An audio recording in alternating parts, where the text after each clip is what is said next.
अस्सलाम वालेकुम। उम्मीद है आप लोग खैरियत से होंगे, खुशबाश होंगे, अच्छी ज़िंदगी गुजार रहे होंगे। तो मैं अभी बस निकल रहा हूँ थोड़ी देर तक। कुछ काम है वो करनी है। लेकिन आज की जो ये जो वीडियो है, इस वीडियो के अंदर हम सिंपली डिस्कस करेंगे कि इटली आने के क्या क्या, आपको इटली आने के बाद आपको क्या क्या कुछ फेस करना पड़ता है या कौन कौन से मेन मसाइल हैं या इश्यूज़ हैं जो आपको फेस करने पड़ते हैं। तो वन बाय वन उनको डिस्कस करेंगे और इस तरह मैं अपना काम करूँगा। चलिए ठीक है, मिलते हैं फिर।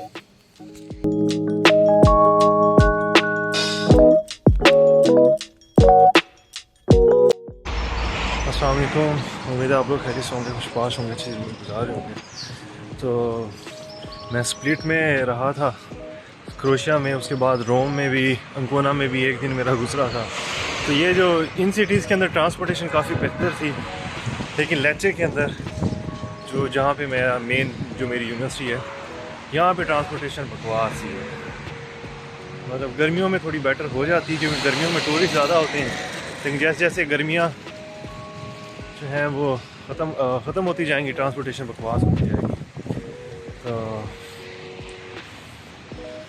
तो ये एक जो है ना वो यहाँ लेचे का नुकसान ये भी है। स्प्लिट से जब मैं पहली दफ़ा वापस जब मैं आया था ना लेचे, तो यहाँ उतरने के बाद 5 महीने स्प्लिट में मैं रहा हूँ, और उसके बाद जब यहाँ आया था ना, तो एक चीज़ जो मैंने ऑब्ज़र्व की वो ये थी कि मैं 21वीं सदी से ना वापस आ गया 19वीं सदी के, मतलब 20वीं में भी नहीं, सीधा 19वीं सदी के।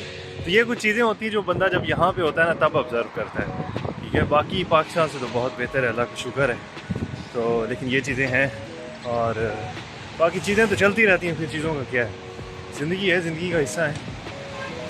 तो maybe I will be in regions बस जर्मनी, लेकिन आई एम नॉट श्योर। अभी ये जो बस है ना, ये पास से गुजरी, इस बस का मैं वहाँ इंतज़ार करता रहा हूँ, लेकिन नहीं है। फिर मैंने कहा मैं पैदल चला जाता हूँ।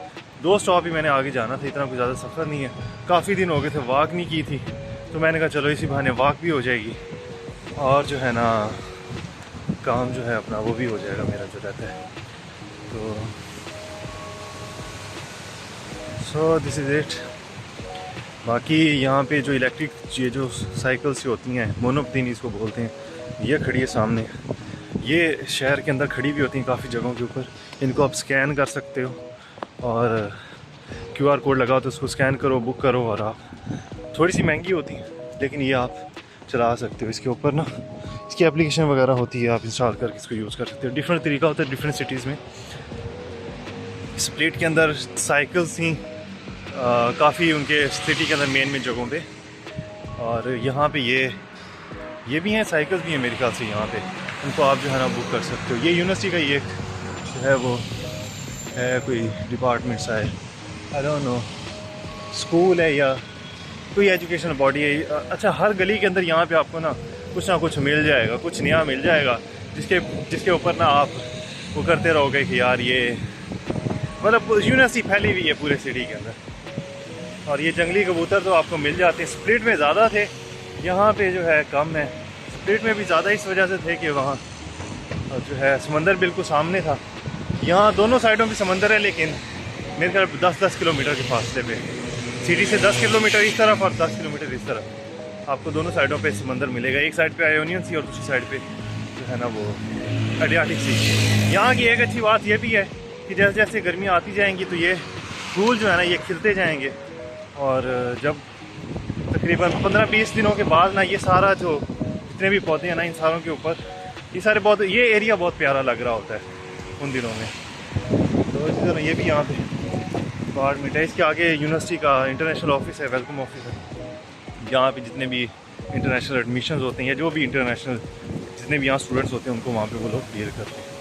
तो चीज़ें हैं, ये तो चलती रहती हैं। This is it. अच्छा जी, एक और नुकसान इटली में रहने का, खाना वो जा रही है, उसने देखा नहीं है। अच्छा, एक और नुकसान जो है इटली के अंदर रहने का, वो या इटली में स्टडी का, वो ये भी है कि यहाँ का एडमिनिस्ट्रेशन सिस्टम जो है ना बकवास है। आपने वीज़ा प्रोसेस पाकिस्तान से किया है ना, तो आपको पता चल गया होगा इसका एडमिनिस्ट्रेशन सिस्टम किस तरह का है।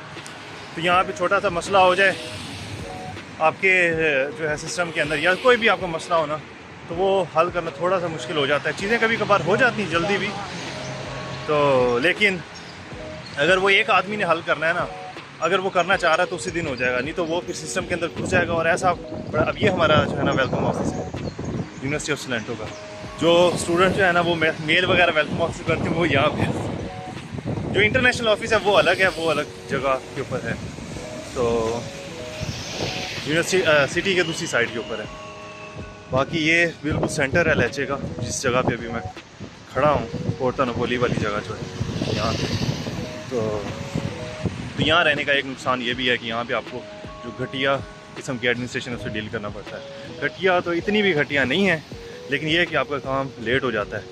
तो घटिया इस सेंस में बन जाती है कि अक्सर ना आप ऑफिस में जाओ ना किसी काम के लिए, तो अगर उसको पता है ना वो कर देगा, अगर तो उसे समझ कोई भी किसी किस्म की नहीं आई ना, या उसका मूड ख़राब है, तो वो आप जो मर्ज़ी कर लो, उस बंदे ने आपका काम नहीं करके देना। ठीक है, इसकी मिसाल मैं आपको ये देता हूँ। पर फतूरा यहाँ एक ऑफिस होता है, वहाँ से आपको ना अपोस्टिल करवाने होते हैं डॉक्यूमेंट्स, तो वो मैंने करवाने थे, तो मैं गया, उस बंदे ने नहीं करके दिए।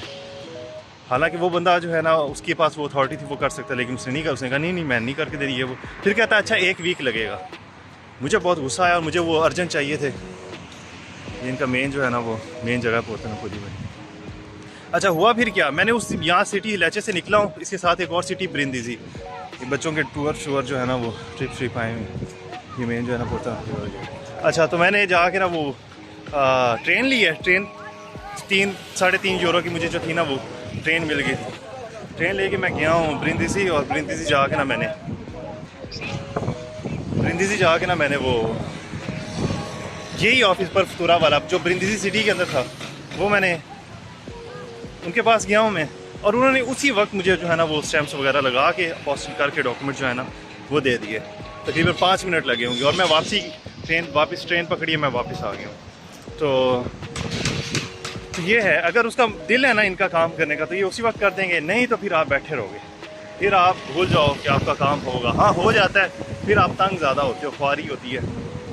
तो और यहाँ ये भी नहीं है ना, ये काम पाकिस्तान में भी होता है ना, आपकी कंट्री में भी होता है, लेकिन वहाँ ये है कि आपका काम नहीं हो रहा ना, आप बाहर जाते हो, चौकीदार को मिलते हो, इधर उधर मिलते हो, उनको पैसे थोड़े से देते हो, आपका काम वो कर देते हैं। लेकिन यहाँ ये है, यहाँ पैसों से काम होना को नहीं, काम उस बंदे ने करके देना है। ठीक है, और हो जाएगा। ये भी जो है ना इसी तरह मेरे पीछे आपको ये नज़र आ रहा होगा, ये भी इसी तरह एक यूनिवर्सिटी का ये कैंपस है। यहाँ पे आपको जो है वो मेरे ख्याल से आर्ट्स की जो है ना, या इस तरह के सब्जेक्ट्स यहाँ पे आते हैं। जो मेरे पीछे बिल्डिंग है, और जो सामने ये किला है लहचे का, जो मेन कासल कह लो उसको, किला कह लो, तो फेमस यहाँ का किला है ना, ये उसकी दीवारें हैं। अब मैं जा रहा हूँ खाना खाने के लिए, क्योंकि सिटी में आया था, मैंने कहा सिटी वाले मेंसा से ही खाना खाता हूँ, क्योंकि आज जो है यूनिवर्सिटी के अंदर रश बहुत ज़्यादा है। तो यूनिवर्सिटी का जो मेंसा है ना, अभी मैंने मज़र से बात की थी, तो वो कहता है वहाँ रश बहुत है, तो 2 बजे के बाद ही वहाँ खाना मिल सकेगा, और 2 बजे के बाद वहाँ खाना जो है, तब तक भूख का ही बेड़ा गर्क हो जाना है, तो क्या करे बंदा। तो खैर अभी मैं फिर जा रहा हूँ खाना खाने, और फिर इंशाल्लाह जो है ना आपसे बात।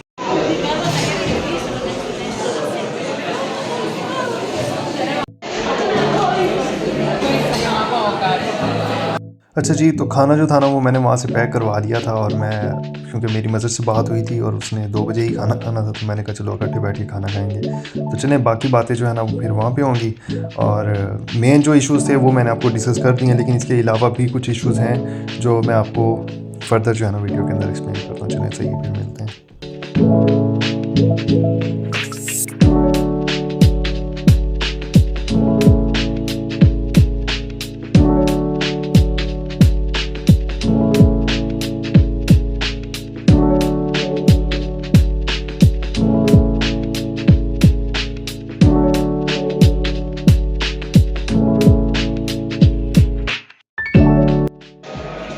अस्सलामुअलैकुम। तो मैं अब जहाँ इस टाइम यूनिवर्सिटी के अंदर बैठा हूँ, यूनिवर्सिटी की जो मेन कम्युनिटी लाइब्रेरी है। तो इटली जो है स्टडी करने का नुकसान, या चंद नुकसानात में से एक नुकसान ये भी है कि यहाँ मेन जो इशू है वो लैंग्वेज बैरियर है। अगर तो आप मेन सिटी के अंदर हैं, जिस तरह रोम हो गया या मिलान हो गया, तो फिर तो ठीक है, फिर वहाँ भी होता है, लेकिन वहाँ इतना ज़्यादा नहीं होता। लेकिन फिर भी अगर आपने जो है सोशली एक्टिव होना है, तो फिर आपको लैंग्वेज सीखनी पड़ती है, और ये पूरे यूरोप के अंदर है, हर कंट्री की। मैं क्रोएशिया गया था, तो वहाँ अगर आपको क्रोएशिया नहीं आती तो मुश्किल हो जाता है, लेकिन वहाँ पे इटली से बहुत बेटर है, उनको जो है ना इंग्लिश आती है लोगों को। इवन बस ड्राइवर को वहीं पे इंग्लिश आती है, जबकि यहाँ पे बहुत तंग होता है बंदा। इवन जब मैं इटली पहुँचा था तो लैंड किया था यहाँ पे, और पासपोर्ट जो चेक करते हैं ना, वेरीफाई करते हैं एयरपोर्ट के ऊपर, उसने जब पासपोर्ट देखा तो वो मुझे इटालियन में पूछ रहा है। हालांकि वहाँ पे दो अलग अलग सेक्शन थे, वो एक इंटरनेशनल वाला अलग था और इटालियंस के लिए और ईयू के लिए अलग था। तो हम उस लाइन में थे जो नॉन ईयू वाली थी। वहाँ पे तो इनको वो बंदा बिठाना चाहिए जिसको इंग्लिश आती है, लेकिन वहाँ पे वो बंदा बैठा था जिसको इंग्लिश नहीं थी आती, और वो इटालियन में मुझसे कुछ पूछ रहा है पासपोर्ट के बारे में। ये वो, क्योंकि पाकिस्तानी पासपोर्ट आप दिखाओ तो वो लोग कुछ तो पूछते हैं। मैं उसका शक्ल देख रहा हूँ कि क्या पूछा, फिर उसने उसके ऊपर स्टैंप लगाई और मैं फिर निकल आया वहाँ से। लेकिन बात करने का मकसद ये है कि लैंग्वेज बैरियर जो है ना वो हर जगह के ऊपर होता है, और चीज़ें चलती हैं फिर, ठीक है। तो ये जो है कम्युनिटी लाइब्रेरी है हमारी, कुछ वीडियोस अगर आप लोगों ने देखी होगी, और इस तरह सिंपल सी है। इसके नीचे म्यूज़ियम बना हुआ है जिसके अंदर वो पीछे अगर मछली आपको नज़र आ रही है ना, बड़ी डॉल्फिन है, आई थिंक ये शार्क है। तो आर्टिफिशियल कुछ यहाँ पे हैं डॉल्फिन और शार्क्स वगैरह बनी हुई हैं, लेकिन एक्चुअल म्यूज़ियम जो है ना वो उसके फोसिल्स वगैरह कुछ यहाँ पे पड़े हुए हैं, ठीक है, इस तरह से। अच्छा जी, तो एक नुकसान जो है ना इटली का वो ये भी है कि यहाँ पे जो है ना सर्वाइव करना थोड़ा सा मुश्किल हो जाता है, अगर आपको जो है ना एक्सपेंसिव खुद से बर्दाश्त करने पड़ रहे हैं। अगर आपको रीजनल स्कॉलरशिप नहीं मिलेगी और दूसरा मेरिट पे स्कॉलरशिप नहीं मिलेगी, यूनिवर्सिटी की तो फी इतनी नहीं होती, लेकिन खाने का खर्चा, रहने का खर्चा आपको फिर जब पड़ता है तो फिर आपकी बस हो जाती है। और उसके अंदर फिर ये होता है कि रहने का खर्चा आपका 300-400 यूरो तक आ जाता है, और खाने पीने का आपका 100 से 200 यूरो के दरमियान आ जाता है। तो 600 यूरो अगर आपका महीने का इसके ऊपर लग रहा है तो, और फिर अगर फिर इसको मैनेज करने के लिए आप जॉब भी करते हो, जॉब के साथ स्टडी को मैनेज करते हो, तो फिर आप फंस जाते हो एक तरह से। ये फिर एक साइकिल चलता रहता है। 2 साल की डिग्री 3 साल में, और 3 वाली फिर 4 में, 4.5 में जाती है, तो वो काम ख़राब होता है। तो एक ये भी फाइनेंशियल जो है ना, ये फाइनेंशियल मीन्स जो है इनको पूरा करने के लिए फिर जो है ना बंदा वो तंग होता है। तो एक मसला जो है वो ये भी है। अच्छा जी, अब मैं जो है ना अभी पहुंचा हूँ अपने कमरे में वापस। एक चीज़ जो इटली के अलावा दूसरी यूरोपियन कंट्रीज़ जो हैं उनके अंदर आपको मसला हो सकता है वो ये है, अगर तो आप वो ऑस्ट्रेलिया चले जाओ, यूके चले जाओ, इटली आ जाओ, यूरोप में कहीं पे भी चले जाओ, यूएसए चले जाओ, वो ये कि आप होम सिकनेस तो फील करते ही करते हो, ठीक है। वो हो सकता है आप स्टार्टिंग डेज़ के अंदर आपके कुछ और मसाइल हों, ठीक है, या आपका गोल कहीं और हो, लेकिन जब आप जैसे जैसे स्टेबल होना शुरू करते हो तो उतना ही ज़्यादा आप अपनी फैमिली को मिस भी कर रहे होते हो। ये भी है। और एक मेन चीज़ जो हर जगह आपको फेस करनी पड़ती है, और वो है यहाँ की देसी कम्युनिटी। और अगर